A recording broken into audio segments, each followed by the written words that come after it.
Will Erik Ten Hag be Manchester United manager next season? And should he be given one more season by Ineos to work in a new football environment? That's the question that all United fans are asking. Now, in this video, I'm going to strip back my opinion. It's got nothing to do with what I think. In this video, I'm just going to objectively run through a list of all the reasons why you could argue that Erik Ten Hag should be given one more season and all the reasons you can argue why he shouldn't be. And I want you as a community to let me know in the comments truly what you think. I'm a bit hot in the head right now, so I think if I was to throw my opinion out, I don't know whether it will be completely founded. I think it might be a little bit emotional. So I want you to let me know what you think after looking through this list of just objectively all the reasons you can argue for him to stay and all the reasons you can argue for him to leave. Now, going back to the start, I don't think anybody can argue about the chaos that this club has been since Erik Ten Hag took over. Whether you want to go back to the player situations like Ronaldo and Sancho and Anthony, or you want to look at the club situation and a takeover that took 11, 12 months, and it's still ongoing, really, it's chaos. And in that environment, how is it possible to truly build success at a club the size of Manchester United? Despite all of that, we've somehow managed to reach 3 cup finals in 2 seasons. I'm not going to speak about what's coming up in the FA Cup final, but won the League Cup, 2 FA Cup finals. That in itself is quite impressive, despite all the chaos. And whether or not we win against City, of course, will define whether this really is an achievement or not. And nobody can argue about the impact that injuries have had this season. Of course, I'm looking at both sides of the coin here, all right? So I will speak about the training methods and all the other stuff in the go section, all right? I'm just running through the stay section right here.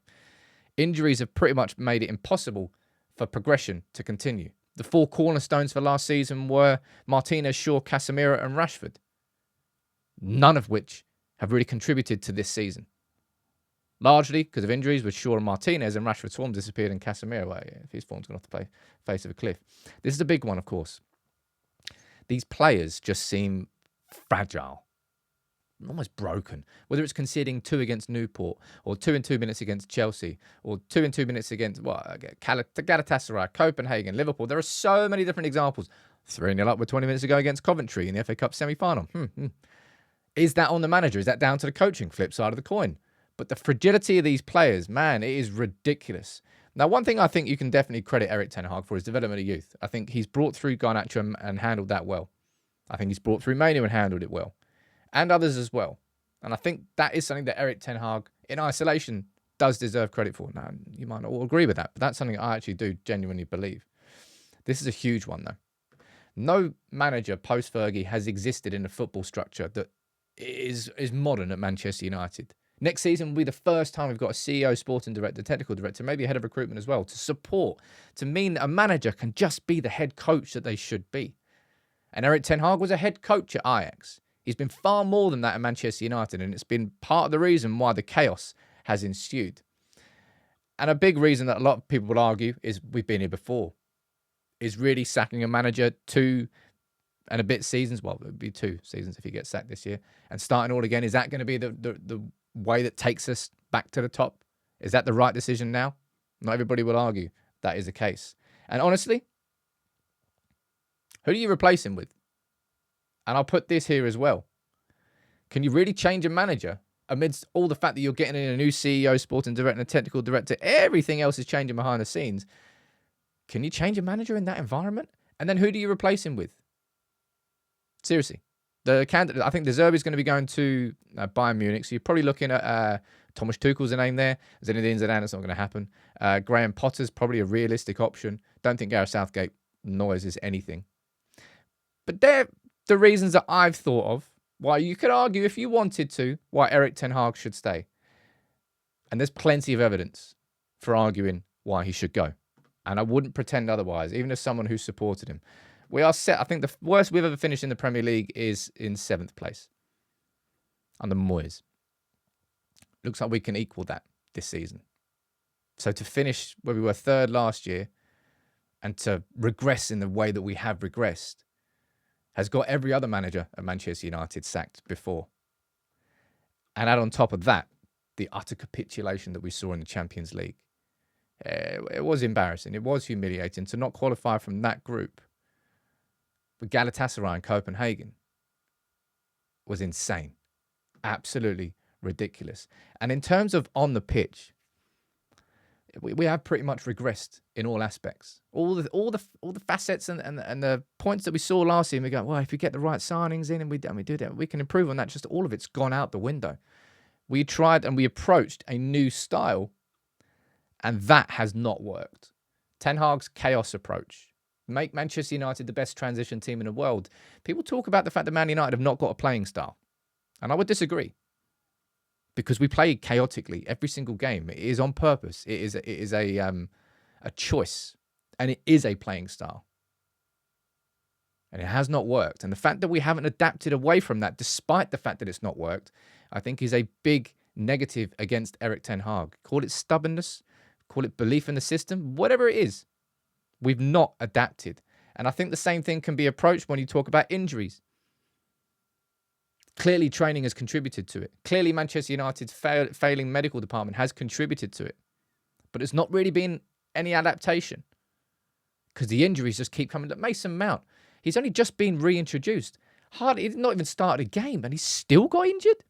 Is that bad luck? Is that something else behind the scenes? I don't quite know. Now, you know when Ralph Rangnick spoke about open heart surgery? So many players need to go. And he was right. But Ten Hag as a coach, and I think you can argue this, should be there. And by this point in time, should be able to help these players mentally to level up, to help with them cope. And those players should be able to professionally do that themselves. But has Erik Ten Hag as a coach, has he failed to, I suppose, guide them in that sense? I'm just arguing both sides of the coin here. I'm trying to not present my opinion. I'm just trying to present arguments that are being said. Now, this is a big one. And this is on the fact that we didn't have the football structure, but recruitment under Erik Ten Hag largely has been poor. Whether you go back to Anthony, whether you go Casemiro, from a recruitment perspective, was so short-sighted, it's insane. And it's not surprised to see him struggling this year. It's surprised to see how much he's struggling. But he was never a long-term replacement for Frankie de Jong. It was just like, oh, I need a bit. Go on then, Casemiro. But is that more to do with the club? Either way, recruitment has been largely poor. And this is an important one here. Erik Ten Hag had a lot of credit from a lot of the United fans for what he did last season.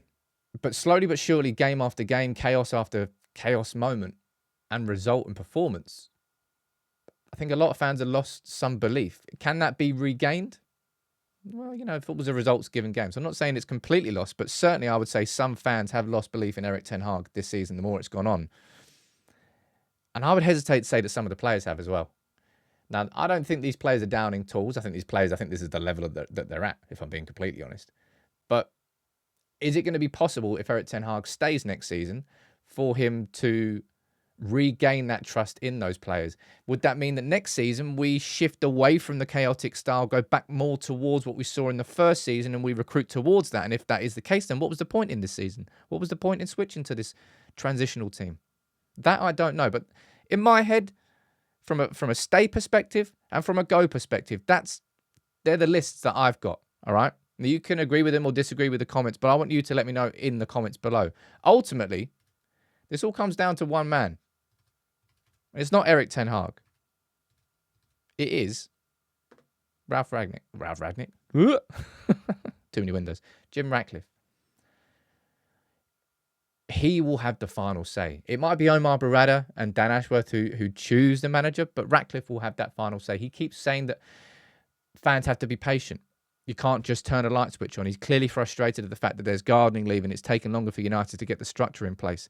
But do you think, given all that I've written there, because this is effectively what Ineos will be doing, trying to objectively look at both sides and go, what is the best decision here?